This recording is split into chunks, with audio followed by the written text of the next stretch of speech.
The conversation this afternoon is about future of the office. This is the first. We've been doing quite a lot of product demo, kind of product-driven webinars over the last few months since the lockdown started. We're now moving towards more the strategic and the business leadership kind of discussions.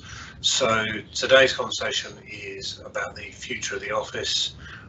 We have with us, and I will give them some space to introduce themselves. As you can see, Emma Mills Sheffield of Mind Setup, strategic business advisor and coach, and also Select Technologies Director Nick Potter.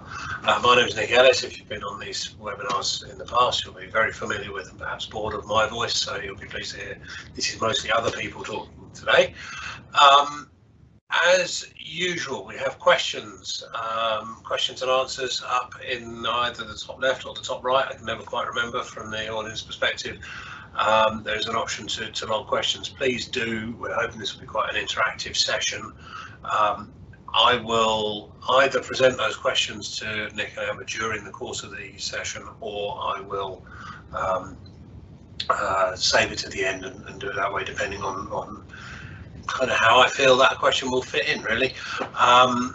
If you would like the question asked anonymously, just let me know. We can do that. If you're happy to have be identified, that's fine too.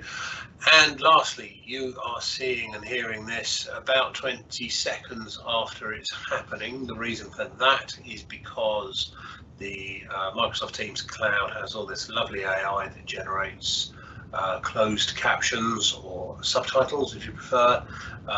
You can access those from a button at the top of the screen. They are being generated on the fly by the AI. We have no control over what they say, so please do use them if you're going to find that easier, but it is possible that they might throw out some gibberish. If they do, then just log a question in the Q&A section and say, what on earth are you trying to say there, and we'll try and clarify. And I think with that, we'll crack on. So let's start with some introductions. Emma, would you like to give us a quick 30-second burst of about you after you've turned your microphone on? Winning at technology, thank you. Yes. Thank you to Select Technologies for inviting me to join your discussion this afternoon. I'm a business consultant and coach, and I work with businesses I take my corporate experience and I put it into smaller businesses by helping you understand what your strategy needs to be, how you're going to get there, and also how you can become more productive, efficient and resilient. So I do a lot of leadership coaching and helping businesses become much more efficient, but by putting people first. That's my focus. Thank you. And as I said, we also have Nick Potter. So Nick, perhaps you'd like to do the same. Nick?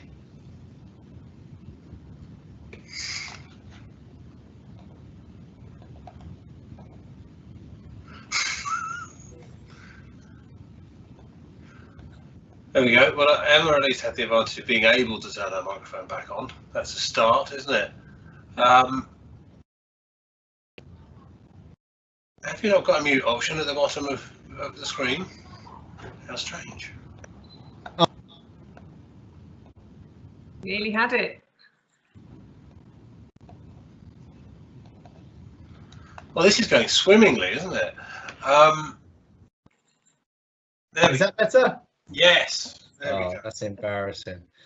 So yes, my name's Nick Potter. I've been with Select Technology now for 20 years.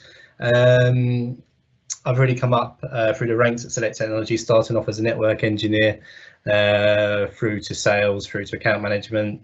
And now my role is really around the strategic vision of Select Technology, looking after our clients, helping steer how our clients use technology. And that's about it, really.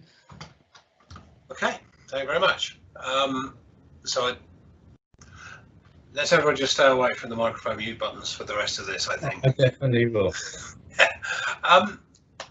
So the first question we wanted to raise was simply what do we mean by the future of the office? Why now? It may seem obvious, but it's probably worth discussing why right now is the future of the office an issue. Emma, do you want to maybe pick that up? Yeah, of course. Things have changed massively. So sort of 3 months ago, we all came home and suddenly went, right, how does this work? Which has had, as you know, you're the experts, a lot of technology issues, but from a people perspective, things have changed. We've had businesses that were typically anti-working from home or anti-flexible working, suddenly having to embrace it, which has really moved that kind of agenda forward from a flexible working perspective, which is great. There's been a ton of challenges, homeschooling, caring responsibilities, 3 people all trying to work in, you know, space for 1, and it's not been easy for a lot of people. But what it has thrown up is that we actually don't always need to be in the office. And I think that's what's changing with the sort of model of what the office is. And we're seeing a lot of central London properties now, the businesses not renewing leases, perhaps, allowing people to work from home, either full-time or at least 2-3 days a week. And things are going to change. So it's not just the physical, I suppose, the physical premises, it's how we all interact, we communicate, we integrate with everybody, and how you balance those different shift patterns, the different hours, the different tasks that are needed, with having kind of a full view of what everyone's doing and what their outputs are. So it's definitely got to shift with productivity. Hopefully we're moving towards an outcome-based approach, rather than, you know, if you're not here in the office from 9 to 5, you're not working, because that throws up more trust issues from the management's perspective, rather than the employee perspective. So I think, yeah, things are definitely changing, and it'd be great to get your views as well from the sort of technology perspective and what you're seeing from your customers, because dependent on the industry, some people have to be in work and others can be elsewhere. Nick? Yeah, so I mean, since coronavirus hit and we were essentially forced to work remotely, literally overnight, we've seen some huge change within our client base. Culturally, I think some business owners that I've been speaking to have been forced to adopt remote working and almost now recognise the benefits of that process and being able to trust their staff to work remotely. It hasn't been easy, so there's been a lot of blood, sweat and tears trying to accommodate some clients that weren't necessarily ready to work remotely from the outset, but there's been a lot of hard work over the last 3 months to get them to that point. It's been interesting to see how perceptions have changed over the last 3 months. I think at the beginning it was quite new to everybody. Some of the tools like Microsoft Teams, for instance, have been a great help in enabling communication between our clients and their teams. And they're really starting to see the benefits of all of that. At first, I think there was a bit of a struggle understanding how it could work within their business, but I would say 3 months on now, people are starting to settle into the kind of new normal way of working. Including, as we've just seen, unexpected contributions from children and pets and delivery people and internet failures. It's interesting. I wasn't going to mention this on this call, but I now feel sort of obliged to. But those kind of things that we're all suddenly very tolerant of. Although I wonder how long that tolerance is going to last. I know, Emma, you've got some views on that. Yeah, I think we used to have, and when I've worked with larger teams, you have to be really careful. I've always been an advocate for flexible working and working from home. You can't be the main caregiver at the same time. If you've got younger children, you need to be present either for your children or working, and it's not right to try and really balance the two. So as long as there's someone else around, that's perfect. I think we've now been really tolerant, as you see news presenters with toddlers flying in, cats fighting on the sofa behind them, and all sorts going on. And to be honest, it's quite nice to see, to kind of get a glimpse of other people in their, you know, in their real setting. So I do enjoy that. But I don't know how long that will go on. There'll be a point where potentially it's not okay to really be having a board meeting when you've got toddlers asking for, you know, snacks and toys, because they need you. And equally, if you're in an important meeting, you kind of need to be present with that as well. So I think the tolerance will flatten out a little bit, but I do think we're going to have much more tolerance for the flexibility. Whereas it used to be, well, because you've got someone coming to fix the boiler or a delivery, now it's actually, this is just what I do 3 days a week. So that means you've got much more flexibility in the office space as well. If you start looking at smart working patterns and how you can have, you know, only half the office in at the same time, then that's another conversation entirely about property and premises. Yeah, I think I don't know if you saw, you know, I think you may be alluding directly to, there was a lady on Sky News yesterday who, in the middle of a piece to camera, her child came in and asked whether they could have 2 biscuits, and she later tweeted that this was a very high risk but effective strategy, because the child actually got 3 biscuits just to make them go away. So Nick, I mean, in terms of the things we talk about with potentially 3 days a week and all that sort of stuff, what are the challenges? I mean, I'm thinking principally technology here, but I think there are cultural challenges as well, and business management, and you're a business owner as well. So what are the challenges that you see for businesses to overcome? We've overcome a certain amount to get to here. What's the next batch to make it, if you like, this terrible phrase people keep using, of the new normal? I think from the technology is already there for businesses to accommodate remote working. I think no matter how many days a week they work or what hours they work. So I don't really perceive that as being a problem. Obviously, there's some security concerns, I think, that are being overlooked at the moment. I think there was a massive rush to get people working remotely from day one. The people are using their home devices. God knows what software they've got on there. They probably let their kids play games on there and do all sorts of things on there. So yeah, I think that's going to be one of the concerns that I would have, is how you keep control of your data and keep generally your IT secure away from home devices. There's definitely tools out there to help with that and separate your home network away from the business network, but I think that's going to be kind of the next phase that we come into to help support businesses with remote working and keeping them safe and secure. But in terms of trust and things like that, I think employers have to trust their employees to crack on with their work. And as Emma said, I think we will move towards a more flexible outcome-based scenario. Okay, so that trust is interesting.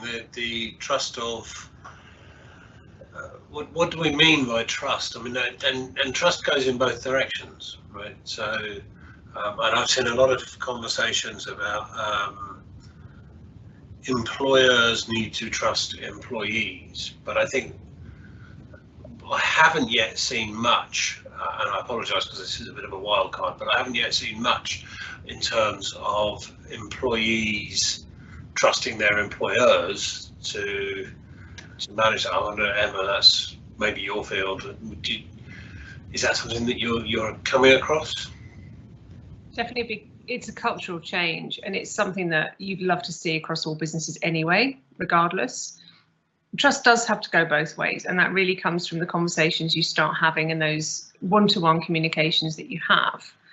You need to know your staff, and you have to care. It's as simple as that, really.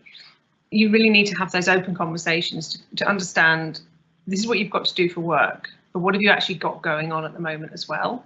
Because it's easy to say that work is what you do all day, every day. But in reality, if you know you've got 2 parents trying to juggle, you know, the work and the needs of a 3- and 5-year-old at the same time, they're going to have to work differently. There could be somebody who's ill in the family, and I don't think we talk about that often enough.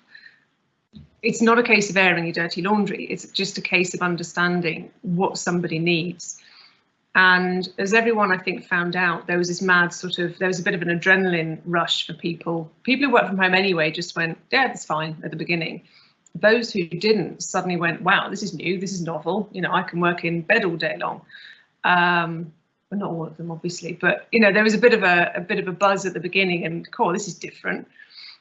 But then week 2, we finished that week, and I know I certainly did. I was in a foul mood, and I wanted to just throw my laptop out the window, because I think I'd been on Zoom and other platforms all week, and I did about 9 hours of video meetings on the Friday, on the last day, and I thought, right, I'm done. Enough of this. This isn't healthy. And I'm not alone in that. We all kind of reached that peak, you know, video fatigue. So I would say choose the communication channel that you need for your staff. Pick up the phone, you know, or go on to chat, or if you need a video, do that, because you can pick up those kind of behavioural cues that you might miss elsewhere. But just really know what's going on with people, communicate openly. You can then, the trust goes both ways, because the loyalty gets built that way. And if as an employee, you know your employer wants to do right by you, is supporting you because you've got the right IT, the right desk setup if that's what's needed, and the right considerations around health and safety if people have to go back into the office, then it does go both ways, but you can really, really build it. So now I'm on mute. One of the things actually is you mentioned those of us. I know I was one. I imagine with your career you were among those as well, with fairly quite experienced and comfortable with working from home. One of the things actually I found quite interesting is that it's not the same. Those of us that have been working from home, it's still something different, because it's everybody working from home.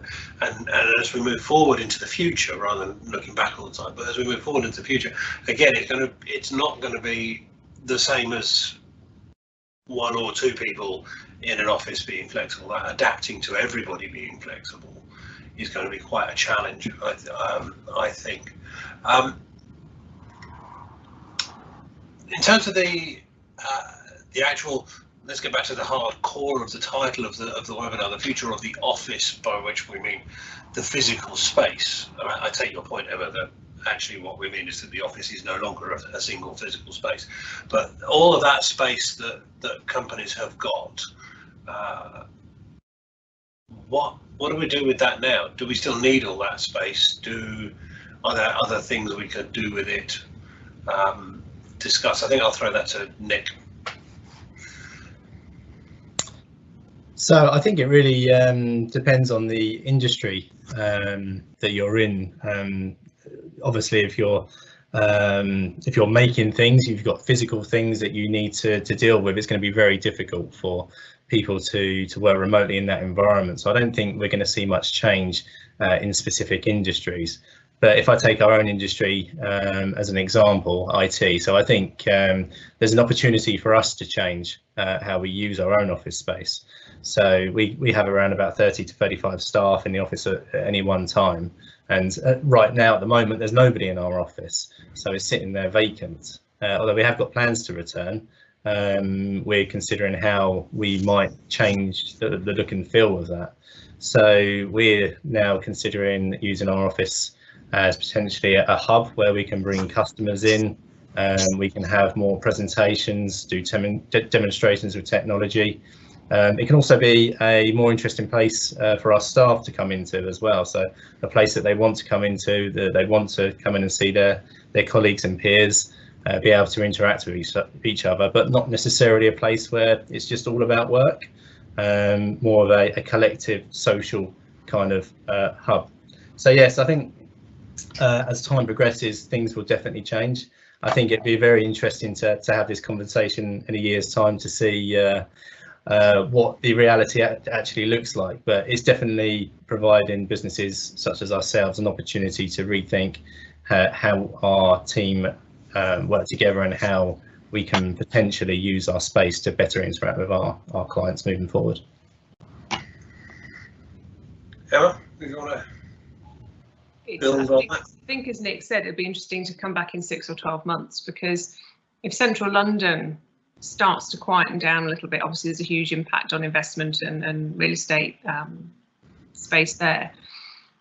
But I'm based in Brighton and I see a really vibrant community of small businesses, a lot of technology and lots of co-working spaces. Now, I don't think we're just going to get those people going back to those co-working spaces. I think we're going to get new hubs coming in. So if you imagine you've got a large central London company, banking, whatever they happen to be, if lots of people live in that commuter belt, then it would make sense to have kind of a remote hub set up, even if it's a small space for 10 people, in Brighton, in Guildford, in Hertfordshire, Kent, wherever happens to, you've got those commuter zones. So people can get together, you can have that interaction, but you just don't need to be in central London for it. So I do think there'll be shifts like that, which will be quite exciting to see, because you'll get another level of collaboration with other businesses as well. So we can't quite predict what's going to happen yet. If we could, maybe we'd know where we should be investing. I don't know. I think employees have got a taste now for working remotely, and I think they will demand change from their employers. So I think you will see a lot of change being driven by the workforce. I think that's a very good point, and it's one of those situations where potentially the kind of collective ambitions of the workforce are going to shape things more than often we're prepared for. Is there a difference there in terms of generational things? And I'm always very tempted. I try and avoid generational things because it sounds like you're creating difference where there isn't. But maybe it's more in terms of the relative kind of affluence and access to resources. So you mentioned, Emma, about I can come home and work in bed. That sounds really exciting on week one, but there are people who that's basically their only option because they still live with their parents. And those people, one imagines, will actually be pushing the other way. Like, come on, I want to get back in the office. I want to be able to draw that line between work and home and what have you. This is something we've discussed previously, I think, Nick. So not quite sure where that's going, but unless either of you want to pick that up. I think from what I've seen and heard, and certainly my own experiences at Select, we're seeing different needs. I won't say necessarily on generation, but just where certain people are in their lives. So we've guys working on our service desk that are in their 20s, and some of them still live at home, for example. So they're waking up, logging in to work in their bedroom, and are in there all day, then finishing up in their bedroom and going to bed. So there's only so long you can really stomach that, and not to affect your mental health, for example. And I can imagine it will eventually just get on top of you, and you will have the desire to go into the office and be with other people and be with your colleagues within your team. So but as you go up through the generations, people have their own properties, their own places to work, potentially an office or even a kitchen table or dining room table, and they have families as well. So not wanting to put people into segments, but that's generally what I'm seeing. I think people have different needs, and those needs will just drive their desire to work from remotely or not. Agreed. All of that, you touched on this earlier a little bit, Nick, when you were talking about people's own devices and goodness knows what software they've got and so on. In terms of this kind of security and the privacy of data, this is well, I was going to say this is a very technology type question, but actually it's a business management and business risk question as well. The management of our data and how we secure it is obviously a much bigger issue now. How should businesses be thinking about that? It's an interesting question. You obviously don't want to let your data get into the wrong hands. So obviously technology can help with that. So there are ways of monitoring where your data goes. You can put restrictions on it leaving the device, being copied, being printed, things like that. So it really depends on the nature of the business and the type of data that they're managing. There's things like GDPR that people need to consider. If you are working at home in an environment and you've got family around, you might be dealing with some quite confidential data that you might not want your family to see. So there's things like that that organisations need to consider. But my recommendation would be to, as a business, as an organisation, to try and retain as much control over your employees' IT as you possibly can, and make sure that you have enough security that's tight enough to know what's happening to that data. Emma, in terms of management practice, and we touched on trust earlier, and obviously data security and data privacy very much touches on the trust world as well. What would your advice be in terms of somebody trying to manage, whether it's a small team or indeed a large, company of 100 or more people? How would you advise someone like that to think about privacy and trust? I suppose you've got the people privacy side. So if you've got a difficult HR conversation, that's something as well. I'm talking about the confidential data and being in people's homes. You need just really good policies and training on basically what's acceptable and what isn't. So are you expecting people to print at home? If so, do they have the facilities? And if they do, if it's confidential, are they able to get rid of it well, or just put it out in the bin for the wind to blow away out of the recycling box?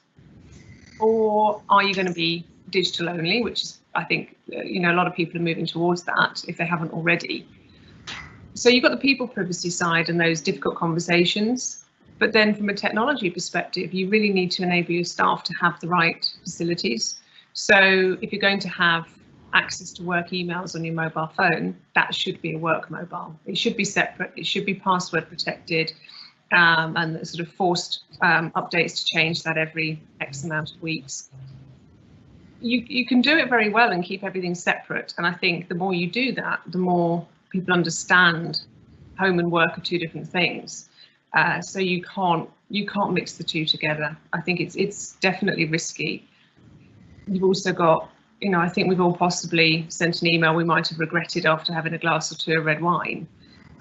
You should try and avoid it better if you've got a separate device, but actively log in and send something really grumpy on your work laptop. Whereas you might accidentally get your emails, WhatsApp groups, everything mixed up if you are trying to do the two on one device.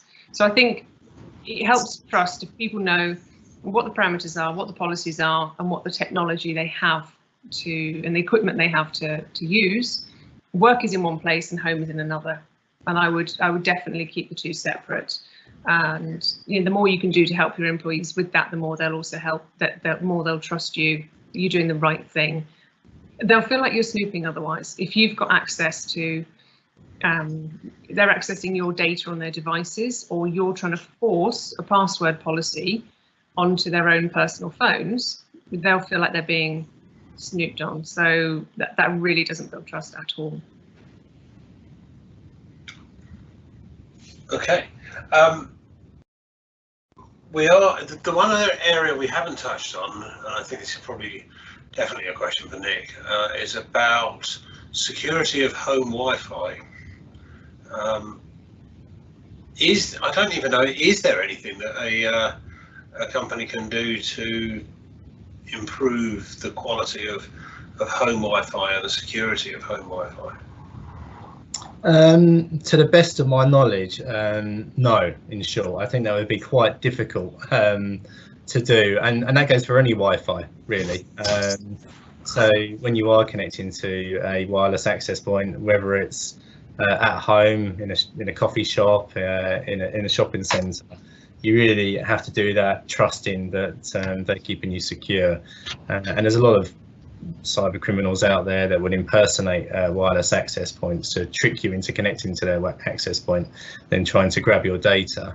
But there are solutions, virtual private network solutions that you can deploy to devices such as laptops and mobile phones that do provide effectively a secure tunnel out to the internet or to your corporate network. And that does give you a level of protection from people trying to get access to your data. So there's definitely options out there to help make you more secure, but I'd say it is very difficult to make wireless at home in itself secure, and for an employee to try and enforce any kind of security on a particular home Wi-Fi network, that would be really challenging, and I'd say near impossible to do so. Is wired any better? If you've got a commercial, so my setup at home, maybe I shouldn't tell you this, you might have a panic, but my setup at home is a TalkTalk fibre router, and then I've got a LAN cable directly out of that into my dock, so I'm not using Wi-Fi at home. Is that any better? It probably marginally better. Nice. It just changes the kind of target points from hackers. But as I say, if you've got a VPN that goes into a secure network, whether it's your corporate network or somewhere else, then that's going to provide you with an extra layer of security, whether that's on a wireless or your physically connected local area network. Okay. I was hoping you were going to say, no, that's much better. It's quite disappointing. So let's think about the next 3 months. So we talked in sort of general concepts. Let's think about the real practicalities of the next 3 months. So people are coming back into the office. You'll have a range. It's the conversations I've seen, there has been a real range of willingness, from the quite gung-ho to people managing what seemed to be quite serious anxiety about coming back together, having been apart for so long. How should businesses approach that? And I think there are elements there in terms of the practicalities of social distancing in an office, what that really means, what it looks like, protecting the health of employees, and also mental health resources that we might be able to provide. And I suspect that's an Emma question to start with, but I'm sure Nick will have views on it as well. I think it's definitely going to be a tricky time. Like you said, we were all thrown into the home situation 3 months ago, whereas now we're coming back out in different ways and different times. You've got schooling to think about as well, caregiving responsibilities over the summer. It's going to, I think there's a lot of good HR advice out there. If you start with ACAS and your local HR provider or advisor or your in-house team, to give you the advice on what policy changes you might need and on what guidance you can have that means you're demonstrating to your employees that you have carried out the right health and safety assessments, that they feel comfortable to want to come back, that you are doing the right thing by them, but also that you're careful where if they have a real issue with coming back because it's health related or it could be anxiety related, that you're sensitive to that and you can address it. But also there does come a point where you might need a bit more HR support if somebody is truly resistant, but there isn't really a reason for it. So that could point to a performance issue if actually they're saying, I just don't want to come back in. You need to then have the conversation about, but why, and what are the concerns that you have. So dealing with the personal side of it is important. Getting your health and safety policies and approaches right is another. And then also work out if they really need to be back in. So maybe they would be better off working from home more, but other people are desperate to get back in.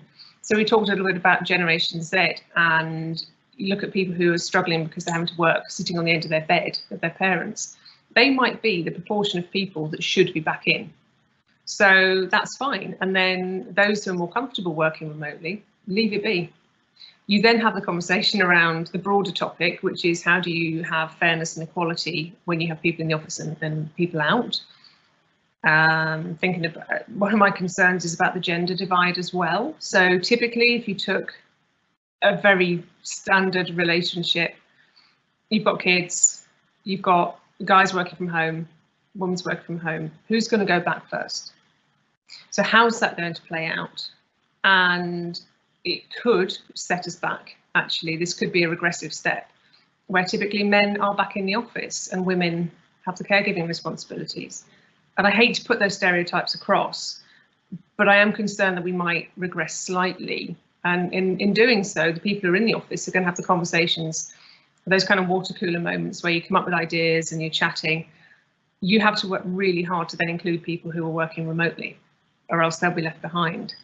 So the next 3 months are going to be really challenging, I think, as we start to embed the new practices, some in the office, some out of the office, and how you learn to be really have full equality around that as well, and support. You're muted, Nick. There we go. One of the key things we're all going to have to learn is to remember when we're on mute and when we're not. So we haven't quite mastered it yet, have we? Yeah, no, I think that is a really interesting point. The equality and the potential regression there is quite interesting and it's actually quite worrying. It reminds me though that I saw something recently with people talking about the concept of one remote, all remote.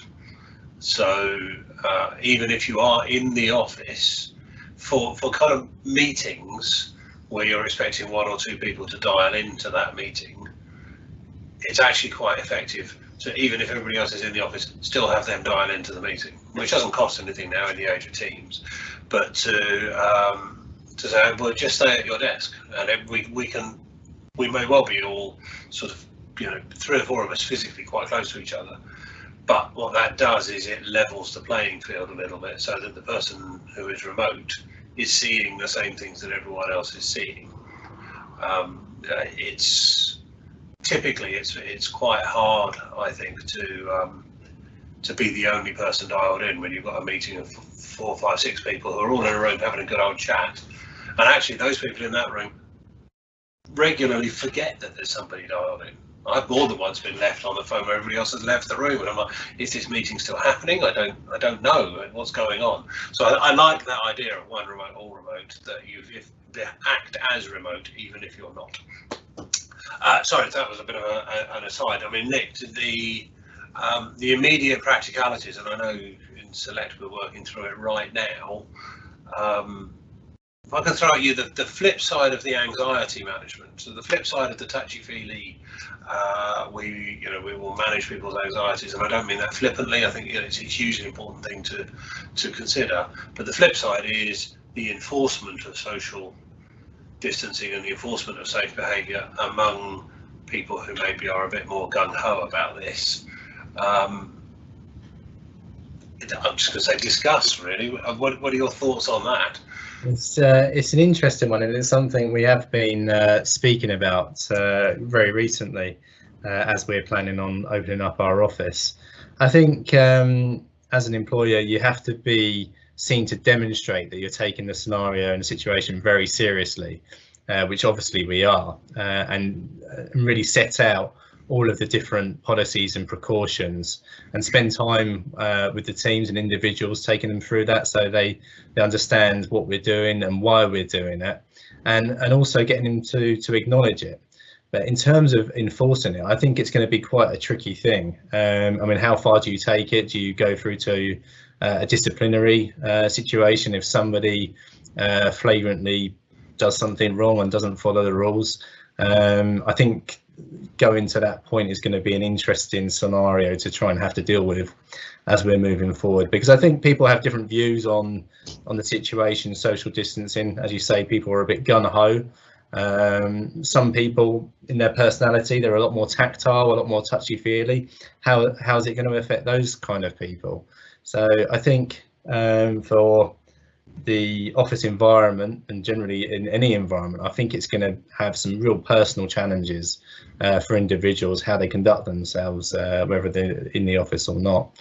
I don't know what the answer is just yet on that. I think we're going to have to see how it all plays out and how people respond. But we can only hope that people respect everybody's personal views and their personal space and distance on how they want to respond to it. Yeah, I think yes, there's probably some people that actually yet more enforcement of being less touchy-feely is probably a good thing overall, to be honest. But that's a whole different webinar, so I'll leave that somewhere else. So we've talked about what that future of the office is. The other uses, you touched very briefly on that quite near the start of this, Nick, and we've gone way off the planned agenda, which is why I'm having to have these little think pauses, for which I apologise. But the other uses of the space,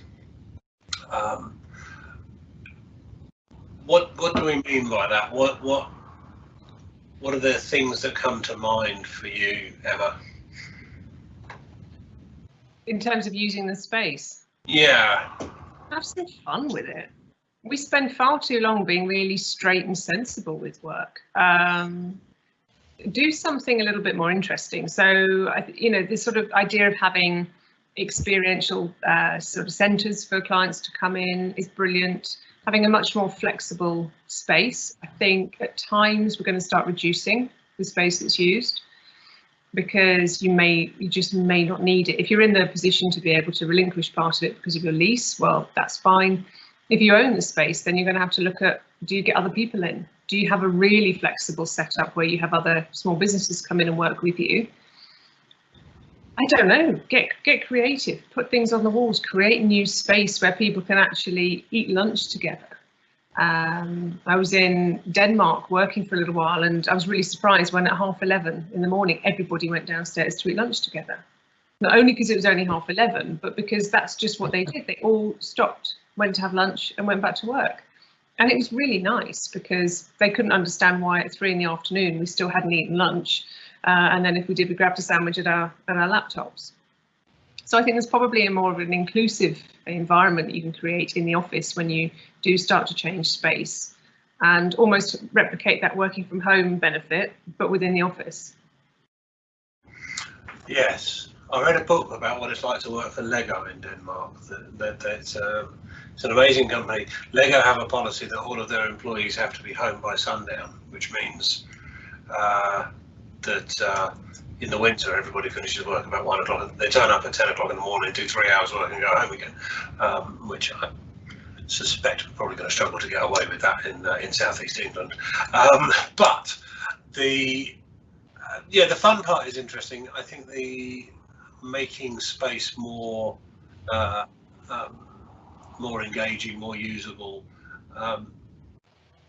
I know we are in the web. Well, I've put some proposals around how to reuse some of our space, and one of the things I'm quite interested in is actually vinyling walls completely in white, turning entire walls into whiteboards for collaboration and idea generation and all that kind of stuff. And I think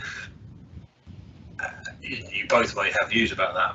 It's one of those things that you see quite a lot in the corporate world, these dedicated spaces, but traditionally small businesses have just simply not had the space to do it, and can't afford to be renting spaces just for, I say just, but for what are not obviously productive activities. And I think there's a real opportunity here to do something very different with all of that commercial space.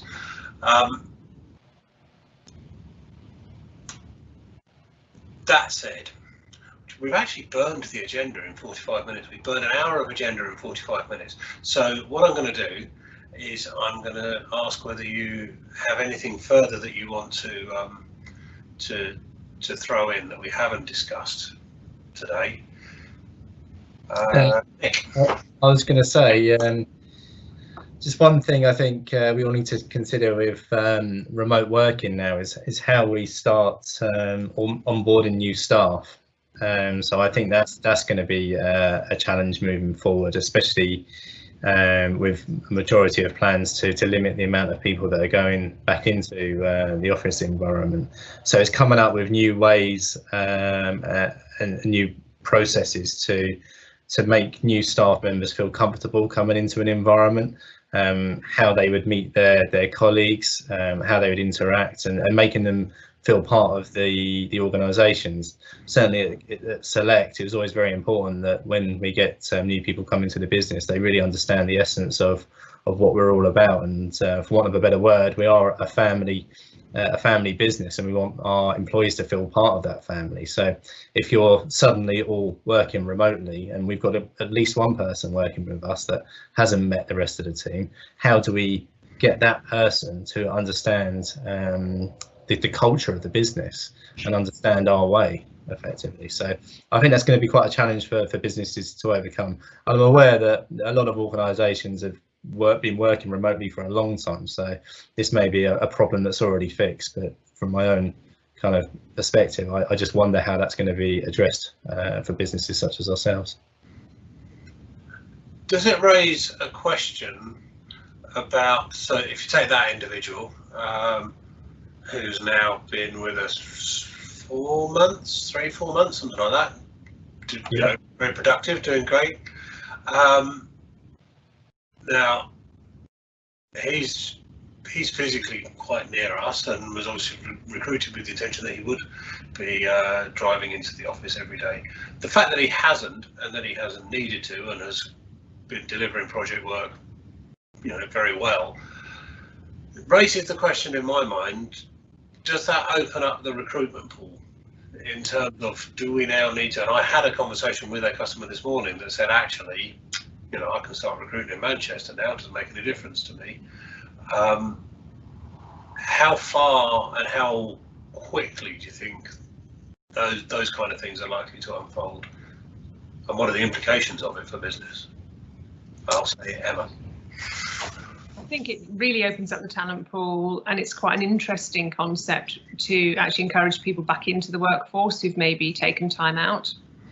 They might not be able to commute to be able to be in the office 9 to 5, but between 9 and 3, when the children are in school, they can, you know, work phenomenally, and they've got a fantastic experience that might have been locked out more recently. So you're going to encourage people back in. The talent pool is open, so you can consider how your business runs, and maybe when you replace somebody, do you put out a 37.5-hour-a-week contract for somebody to do like for like?